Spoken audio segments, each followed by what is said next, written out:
A paz do Senhor, querido aluno e professor da Escola Bíblica Dominical. Eu sou a irmã Dâmara sou professora da EBD, aqui na congregação em que sirvo ao Senhor na Assembleia de Deus em Curitiba. E hoje eu estou aqui para que nós possamos juntos conversar a respeito desta segunda lição da classe de jovens.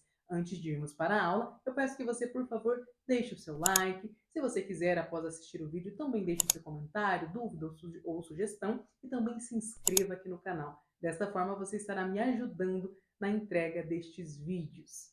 Então vamos lá para a lição 2, que será ministrada no dia 9 de outubro e que tem o título A Pessoa do Líder. O texto principal vai dizer que, amado, desejo que te vá bem em todas as coisas e que tenhas saúde, assim como bem vai a tua alma. Está lá em 3 João, capítulo 2.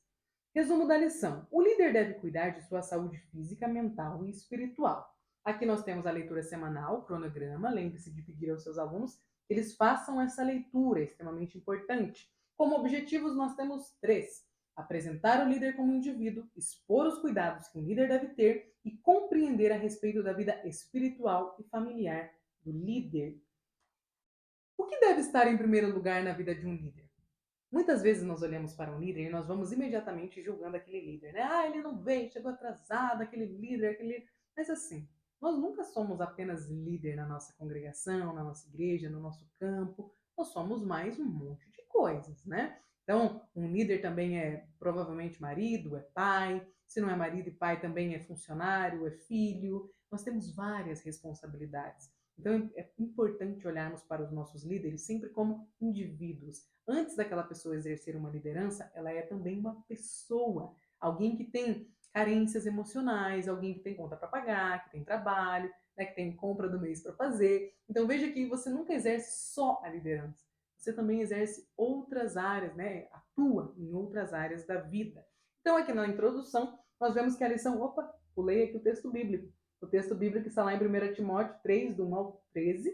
Você pode contar com a ajuda aí dos seus alunos para fazer a leitura de cada um deles. Então, lá na introdução, voltando, nós temos aqui dizendo que, em geral, o trabalho do líder é valorizado em detrimento de sua pessoa. É preciso ressaltar que a pessoa do líder precede a sua liderança, isto é, ele deve ser valorizado por suas qualidades, seu caráter e não somente pelo trabalho que executa. É comum os liderados criarem expectativas quanto aos resultados apresentados por seu líder. Contudo, os resultados positivos de sua liderança só serão possíveis à medida que ele estiver bem no seu relacionamento com Deus, em comunhão, consigo mesmo e com as pessoas que o cercam. Então não tem como você ser bom líder quando em casa está tudo virado. Olha só que importante essa aula para nós mostrarmos aos nossos alunos, aos nossos jovens, que muito provavelmente aí na sua classe você tem jovens começando a serem chamados para auxiliar na liderança. Então veja que importante essa aula para que eles possam entender como eles devem se portar no exercício da liderança cristã. No tópico 1, nós temos então o líder como indivíduo, a personalidade do líder. Lembrando que a personalidade geralmente é definida como um conjunto de fatores afetivo, emocional e habitual que formam, né, uma pessoa. Então, lembrando que o líder é uma pessoa, mas que a personalidade dele tem que ser baseada pelos princípios bíblicos, que ele tem que ser cheio do Espírito Santo. Lembrando que nós precisamos aperfeiçoar a nossa personalidade, moldando-a sempre aos padrões de Cristo, né?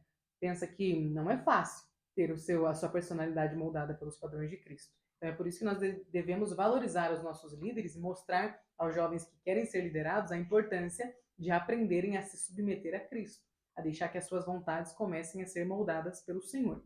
Ali no ponto 2 do tópico 1, nós temos a humanidade do líder. Ao formar o homem, Deus o constituiu de corpo, alma e espírito, ou seja, um ser tricotômico.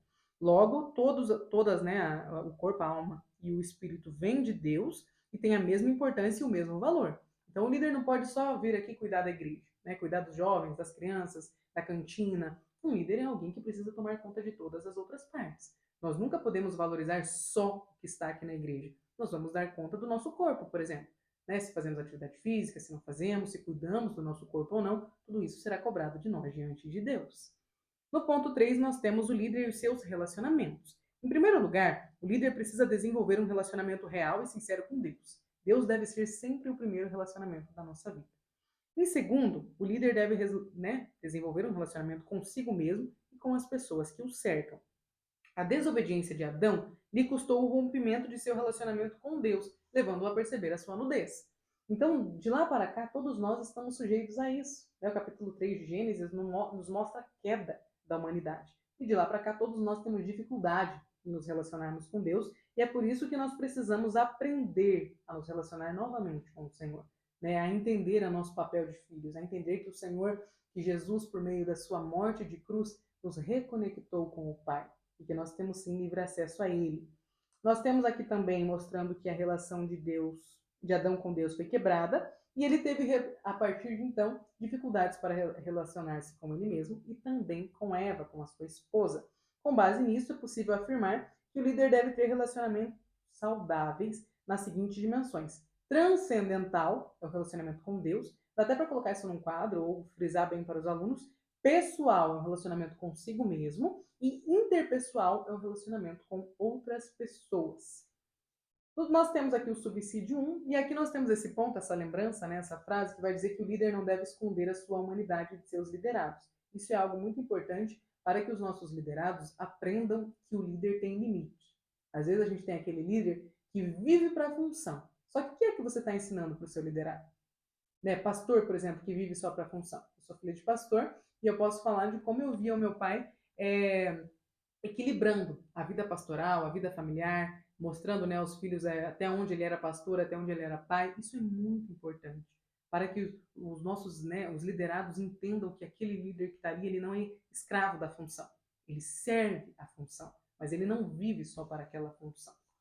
Até porque isso compromete, né, os líderes que virão a seguir. Aí tem um líder que vive para aquilo, não faz mais nada, todo o resto da vida dele está desmoronando, e aí o líder que, né, vem na sequência às vezes substituir é um líder bastante atento aos demais papéis da vida e acaba tendo dificuldades por isso. Então que nós possamos entender a importância de ter uma liderança bíblica, uma liderança cristã, baseada nos princípios da palavra. No tópico 2, nós temos os cuidados que um líder deve ter. Primeiro, conhecer o seu limite de atuação. Na igreja local existem vários líderes que atuam em diversas áreas, e a escolha de um líder deve ser feita de forma sábia, com muita oração, seguindo o exemplo da igreja do primeiro século. Mas nós também precisamos entender que um líder que não conhece os seus limites, né, está sujeito a não cumprir a sua missão adequadamente ou a querer executar uma função que não lhe compete. É o que eu falei agora há pouco. Um líder deve saber equilibrar as suas responsabilidades, as suas funções na vida. Ele não é só líder, ele tem outras funções na vida, tem outros relacionamentos, o próprio relacionamento transcendental e o relacionamento interpessoal, que não podem ficar de lado. Ponto 2, nós temos aqui o ter o devido preparo. Não é só ser líder, não é só estar disponível, não é só ser cristão. Precisa estar preparado. A liderança exige preparo, exige jogo de cintura, exige que o líder tenha um relacionamento com Deus bem edificado. Não dá só para chegar lá na frente dos jovens e falar, hoje eu que marco as coisas aqui, que faço as coisas. Não é assim. Nós sabemos que a liderança exige todo um preparo. Então, ponto 2 aqui vai nos lembrar que o líder precisa se dedicar aos estudos e buscar conhecimento. No ponto 3, nós temos o ter cuidado com as expectativas dos outros.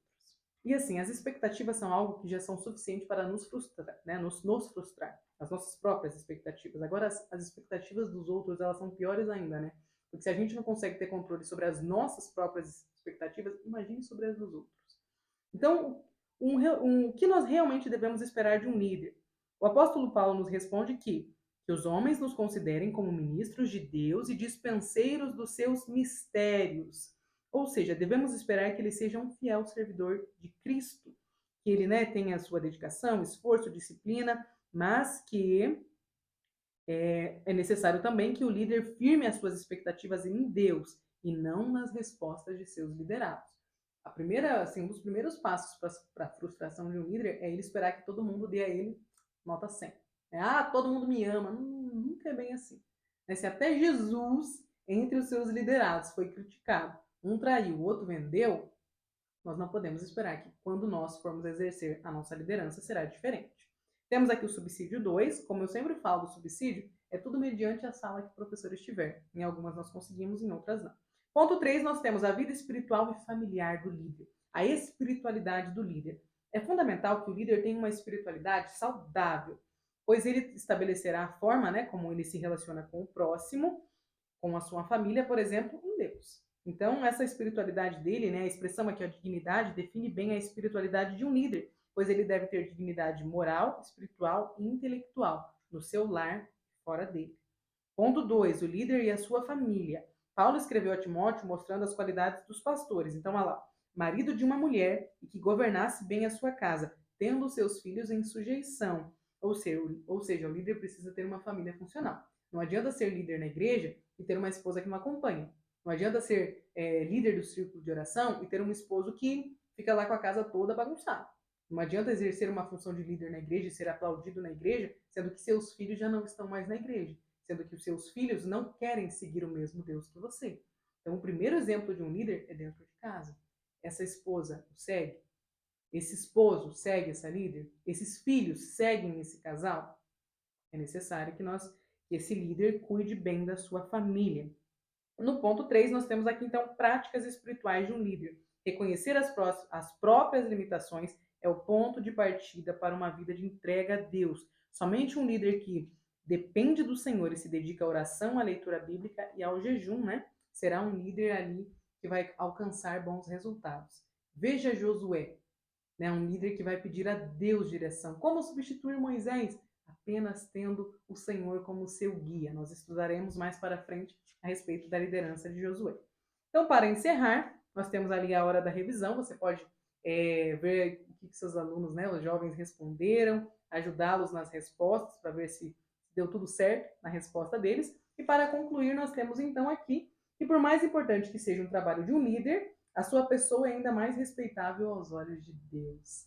Não é pelos méritos das nossas próprias mãos que nós agradamos a Deus. O serviço que nós fazemos ao reino não é um mérito para a nossa salvação. O Senhor nos ama muito antes disso. Muito antes de nós fazermos bem ou fazermos mal ao nosso trabalho. O Senhor nos amou quando nós ainda éramos inimigos e deu a sua vida por nós. E aqui nós temos que aprendemos que a comunhão com Deus deve sobrepor-se ao trabalho, pois a sua comunhão será a garantia de vitória em sua trajetória. Então, que nossos jovens possam sair desta aula entendendo que é, sim, necessário que eles desejem a liderança cristã, que eles estejam prontos para exercer essa liderança cristã, dispostos para isso, mas que eles se preparem para essa liderança, que eles entendam que essa liderança não pode ser exercida de qualquer forma, que todos os pilares da vida deles precisam andar em conjunto, que a vida do líder vai falar muito alto. Então, esse líder não pode chegar de qualquer forma para assumir uma liderança. Ele precisa ser uma pessoa com bom relacionamento com Deus, com comunhão com o Senhor. Como alguém vai estar numa posição de tanta afronta, de tanta repercussão? Então, para encerrar essa aula, que os nossos jovens saiam dela entendendo a necessidade, sim, de desejarem exercer a liderança cristã, de estarem dispostos para ela, mas da importância de se prepararem para isso, de estarem aptos para poderem assumir as funções na igreja, de auxiliar a casa do Senhor. A liderança cristã é o exercício de servir outras pessoas, de mostrar Cristo àquelas pessoas. Então, que eles estejam aptos para isso. Para encerrar, lembre-se, professor, então aqui de tentar descobrir com seus alunos se eles conseguiram entender os objetivos da lição. E, por último, não se esqueça de mostrar a eles a importância de que nós, como líderes ou como liderados, estejamos prontos para ver a humanidade do nosso líder. O nosso líder não faz nada só pela força do braço dele. Nós, quando líderes, também não fazemos nada pela força do nosso braço. É Jesus quem nos ajuda, quem nos dá vitória. Amém? Professor, eu desejo que o Senhor te abençoe nesta aula, neste domingo, que Ele te use, que o Espírito Santo coloque as palavras certas na sua boca, e que seus alunos, que seus jovens, saiam dessa lição desejando a liderança cristã e fundamentados na palavra a respeito de como deve se portar um líder na igreja. Amém? Deus abençoe e até a próxima aula.